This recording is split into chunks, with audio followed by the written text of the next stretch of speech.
Our Father who art in heaven, holy be thy name. Thy kingdom come, thy will be done on earth as it is in heaven. Give us this day our daily bread, and forgive us our sins, as we forgive those who sin against us. Do not bring us from the test, but deliver us from evil. Amen. So, good afternoon everyone. Good afternoon, ma'am. So, first, let's check our attendance. Who is absent for today? Okay. Who among you can, pwede po, text sa review. Sana. Who among you can I get ito? Talipat to. Who among you can review our past? Who among you can review our past lesson? Okay, so I'm going to show you some video why physical education is important.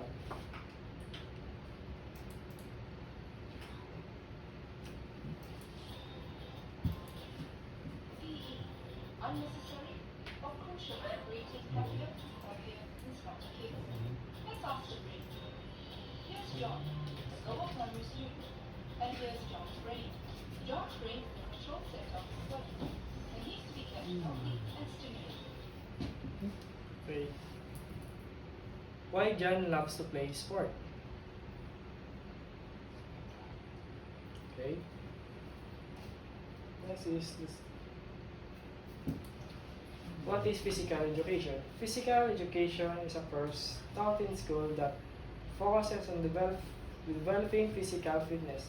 Effective PE classes help kids develop skills and confidence, maintain physical fitness, learn about personal health and wellness, and demonstrate positive social skills. So, as you can see, all children love to play sports.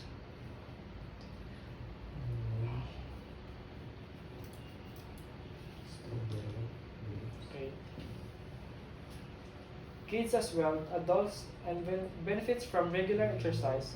Health benefits from regular exercise include stronger muscles and bones, increased coordination and energy, and decreased risk of developing chronic disease such as type 2 diabetes.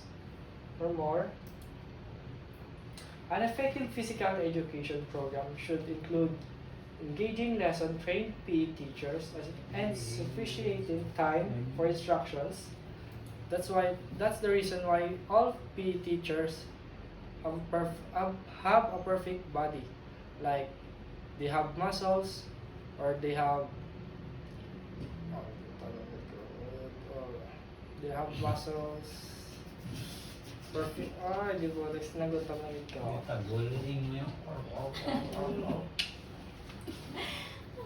Ato kaya, di ba ma-whistle po mo na ibigay? Dali pa tamo. Ganda sa magmumulay mo. Hindi na, ano, ita mo na sa inyo. Kung pwede nga, explain ko po ako. That's part ka na bigay. Nangangandak na. Para naman si Messenger ba? Ni? Aduk. Baka nang nili ice na yun. Ay, makawala to. Tignan. Okay. Hindi yan. Hindi. Aumain. Ano to ba mo rin sa ano? Gagamit yung bangal. Afe man. Ano? Ice na yun. An effective physical education program should include engaging lesson, trained PE teachers, and sufficient time for instruction. It should teach students about fitness and wellness topics such as personal health, well-being, and movement competence. So, as you can see, all PE teachers have a fit body and different kind of hobby, and they are good in sports or dance.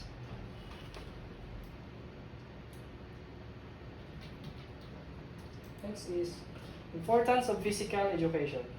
Being physically active can improve your brain health, help manage weight, reduce risk of disease, strengthen bones and muscles, and improve your ability to do everyday activities. So, you can see being a physical fit is very good for your health. Your muscle gets stronger and your body gets better.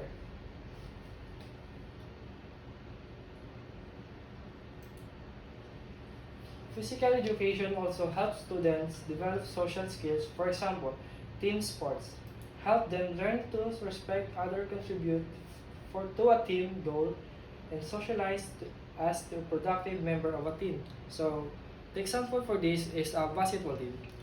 Because basketball team is need 5 players. You need to cooperate and socialize with your teammates.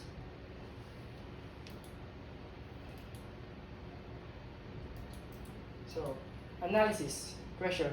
It is important for us to know the importance of physical education and why. Okay, thank you. So, application. This is the different kinds of physical activities. So, I will demonstrate you about these kinds of pictures. So, first is balance. You use your 1 feet. Balance. Like this. And you practice it for 30 seconds.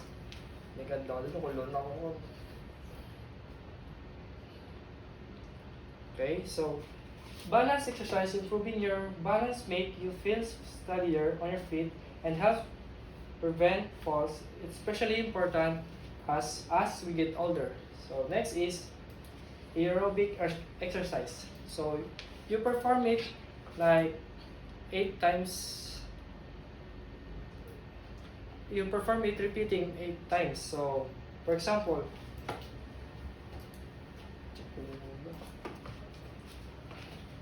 1, 2, 3, 4, 5, 6, 7, 8. Another leg. 1, 2, 3, 4, 5, 6, 7, 8. So that is aerobic exercise. Next is stretches. Stretches like this let you move your joints and muscles through their full range of motion. For example, if you do like this, other side.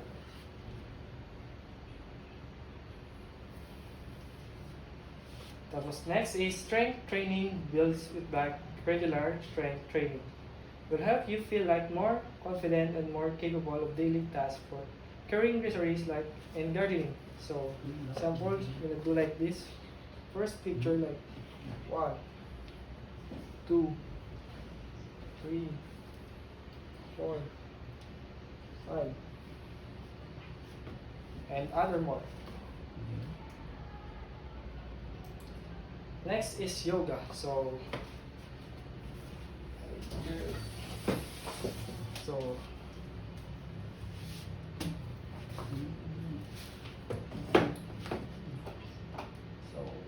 next is yoga. So yoga is a mind-body practice. It can build strength and flexibility. It may also help manage pain and reduce stress. So you're gonna perform like this and close your eyes before you breathe. So next is dance. The movement of the body in rhythmic way, usually to music within a given space for the purpose of expressing an idea or emotion. So if you're sad, you can dance. You can express your feeling with a dance. So next is evaluation. So I'm gonna ask you some questions about our topic. So identify what is being asked in the following questions. First is bodily exertion for the sake of developing and maintaining physical fitness. So next is a group of physical and mental and spiritual practice or disciplines that originated in ancient India and to aim to control your and still in the mind. Okay, so third one is a form of physical exercise in which a specific muscles or tendon felt elastically and achieved comfortable muscle tone. Okay, fourth, a form of trotting or running or a slow leisurely pace. 5.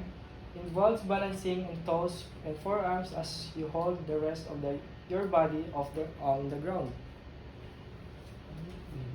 So, Ano ba din? Video si Mama, parang yung video sa mga sinabi ko. Ginawag sa.